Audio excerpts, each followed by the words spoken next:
Hello there, my very good friends. On today's wrestling news, Bryan Danielson shoots on unfair quote-unquote WWE releases. Are WWE gonna break up a tag team real soon? AEW can't stop teasing Kazuchika Okada. And we've got the full card for AEW Full Gear. I'm Phil Chambers. I'm Andy Murray, and we are not as good at this as Adam Wilborn, but who is? Let's kick things off by talking about Bryan Danielson and his new interview with Ariel Helwani on the MMA Hour. It was typical Danielson, charming, funny, reasoned, measured. He's just an engaging guy and a cool guy to listen speak about everything. And one of the topics he was asked about specifically by Helwani was, hey man, you used to work for WWE, you were there for a long time, half your family works there. What do you reckon of what they're doing recently? What about these releases, letting loads of people go, etc, etc, etc. And Danielson, he went into it a fair bit and said in some ways he gets it, but in some ways he feels it's not right, knowing that his father-in-law, John Laurinaitis, is the guy who has to phone up and go, hey, you're fired.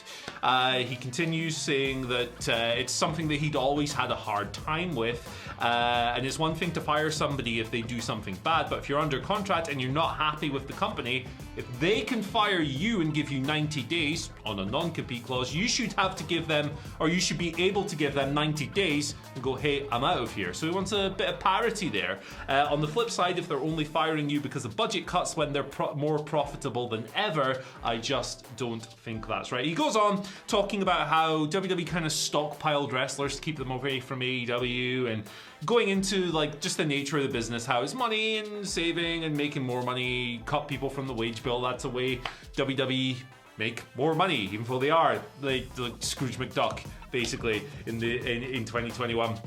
And then he compared to the way Tony Khan does business with AEW, stating like, you know, the only people who have been let go from AEW are like a free people for disciplinary reasons, your Evilises and Shannas and whoever else. Some people who've reached the end of their contracts and haven't had them renewed. Of course, we also had like the likes of Sadie Gibbs, who couldn't get over and work in the United States in the middle of the global bastard and everything else. But Danielson kind of wraps it up and says that things like this, things like the contrasting philosophy with regards to leading wrestlers, led to him wanting to go to AEW as well. So Danielson's always very fair. He's spoken very highly of WWE since he left. He even says in this, I love Vince McMahon, they have a very good relationship. So it's not like Danielson's just coming out and going, yeah, F WWE. It's just some measured criticism that I'm sure the internet will respond to in a very measured way. Absolutely, yeah. He's not going to go out there and full on shoot on WWE, because that's just not Daniel Bryan's style, and Bryan Danielson's style at the end of the day. He's a very ethical person, and he's a very ethical responses to it all. But it's interesting how more and more people are coming out with things like this. Now, we heard about CM Punk when he was going over. One of the reasons that he went to AEW and came out of retirement was because Tony Khan does things a little bit differently to everyone else, and he actually seems like a good person. And now Daniel Bryan with this, I'm sure like guys like Malachi Black, like he's the same kind of guy. Yeah. You'd think he'd have the same kind of things to say. So it's just interesting that there is a different way of doing business, and it doesn't have to be the wrestling way. Wrestling doesn't have to be wrestling. Yeah, I like the idea of like, I agree with him when he says that wrestlers should be able to go, hey, I'm gone in 90 days, I want out of this. Yeah. Like, it's a very one-sided agreement, but it all comes down to like the independent contractor status again, and not having the full benefits of being a proper employee. So I don't think those business practices are ever going to change, but yeah, I mean, Danielson's he's a fun guy to listen to, for sure. Absolutely. And if they are going to change, little things like this, like Tony Khan just doing things a little bit differently, might just help push it in that direction at least. That'd be nice. But next up, WWE. You know they love breaking up tag teams, and they're going to do it again. But this one makes a little bit more sense, I guess, in the long run. This is coming from the Mat Men's Andrew Zarian. He tweeted out just saying, spoke with a source at WWE, the breakup and feud is happening soon, with a picture of Rey and Dominic Mysterio. So they've been teasing this for what seems like forever now. Since the dawn of time, I think. They've been together since May last year, roughly running through the tag team division. Loads of little miscommunications, little missteps. Dominic getting more and more annoyed with Rey not letting him do his own thing, and Rey getting more and more annoyed with Dominic not listening to him. So it's going to happen eventually. Just a matter is when, and it seems like it could be quite soon. Our background has changed, but look, if you want hours of relaxing music for dogs, you've come to the right news channel. Dominic Mysterio, Rey Mysterio split up. This is an interesting one, because they have been building it for months and months and months, but Dominic is a heel Or yeah, I can't see it. I don't know. I want them to do, like, come on, Dad, like, let me do this on my own. I've got to do this on my own. Like, let's have one fight, like, let's prove that I can do this on my own, kind of thing. Do the whole handshake and, like, big fatherly hug at the end of it when, like, that's the father. That's a really good way to do it, for sure. Like, it's better than just Dominic going, Dad, I hate you. I've always hated you. But, you know, don't like to be in the habit of just destroying something before it happens. So we'll give it a chance. Yeah. But I like your idea. That is good. Books. You like books? Well, you can buy 3 of them from our web store right now, whatculture.bigcartel.com. You know the drill. We've got a brand new one from our very own Michael Sidgwick. It is called Becoming All Elite, The Rise of AEW. Fresh off the presses. Nobody in this building apart from Sidgwick and Cleary have read it. It's going to be great. Sidgwick's the foremost independent expert on AEW. It goes right back to the beginning of that promotion. It's got a really good cover, I've heard, as well. Yeah, I've heard a lot about this cover. Haven't seen it myself, but hey, there you go. Development Hell, the NXT story, that's getting a reprint. That's another of Sidgwick's books. It came out a few years ago, and we're also reprinting 505 wrestling matches you need to see before you die. We've added 101 because since we last released that, wrestling's been pretty good. Yep. So there's a bunch of new stuff on there. Bundles available. Order them now. You'll get them for Christmas. International shipping's available. WhatCulture.bigcartel.com. Very good. I'm not much of a shill. Not much of a shill, despite that entire section of shill. I mean, I've got like a whole page of it here. I'm not very good at it, is what I mean. Despite what the comment section may say whenever we cover AEW. Speaking of AEW... Right, Okada, they're teasing the hell out of Okada coming in, and it's cool, because that would probably be easily be the biggest thing to come through the forbidden door so far. So, this began last week when they announced Rocky Romero versus Bryan Danielson for last night's episode of Dynamite. The connection there is that Rocky Romero is in Chaos, which is Kazuchika Okada's New Japan Pro Wrestling stable. Anyway, earlier this week they had the video uploaded, Event Center, with Tony Schiavone narrating stuff and going over things that are happening, where he just mentioned the fact that Best Friends might join Chaos, and he was talking about Okada and Tomohiro Ishii, my personal favorite, Big Tom. Tony Khan appeared on Busted Open Radio, mentioned the guys again, mentioned people joining Chaos. Best Friends ended up joining Chaos with an invitation from Okada delivered by Romero before last night's Dynamite. They mentioned these guys constantly on the show, Okada in particular. On top of this, there are more breadcrumbs if you want to go deeper into it. And New Japan Battle in the Valley, that's in the United States this weekend. Okada and Ishii are both going to be in the US for this. Neither of them are booked for the World Tag League Tour in Japan, which continues throughout November and December.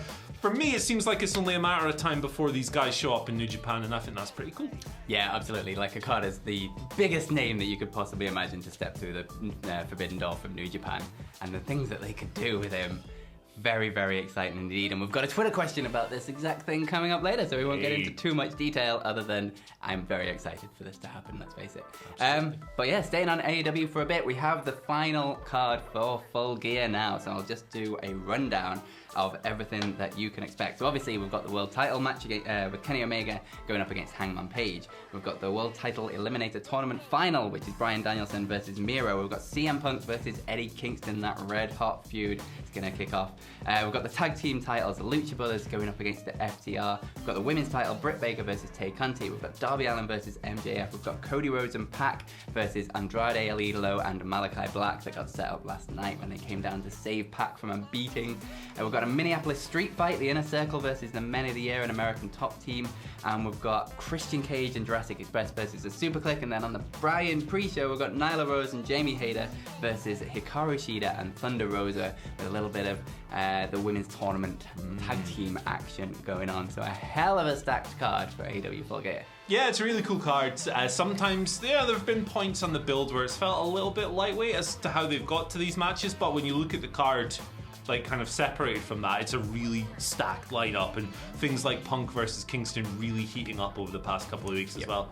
Looking forward to it. Saturday night as well means we get a nice lie-in, sort of on a Sunday without having to, come into work and stuff. So hey, it's cool. It's very good. A long show though. They like their long shows. They really do like their long ass pay-per-views. Twitter questions. Let's fire over to them right now.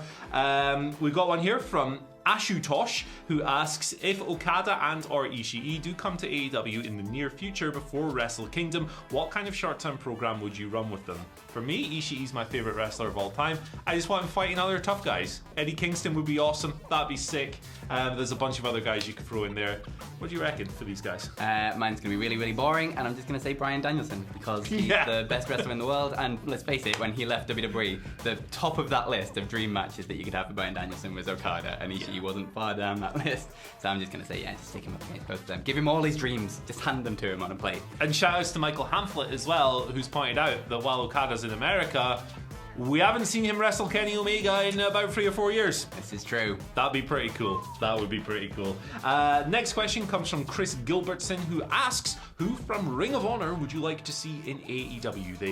They would like Bandito and Danhausen. Fair play, Hausen. I say to that, Hausen. Man, there's so many people that so many talented people that they've let go from contracts and stuff. I think Brody King standing next to Malachi Black in a tag team that they've been doing in PWG would be awesome. Yeah, that would be good fun. I'm going to go slightly different. I'm going to go with the tag team, and I'm going to go the Briscoes, because I just love the Briscoes, and seeing them against everyone in AEW would be fantastic. Lucha Brothers, FTR. Yeah. I've never seen that. That'd be gritty, wouldn't it? Super gritty.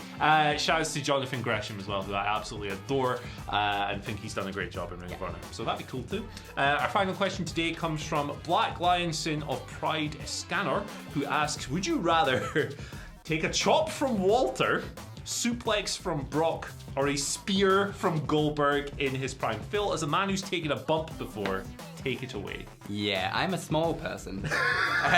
So I think either getting speared by Goldberg or suplexed by Brock.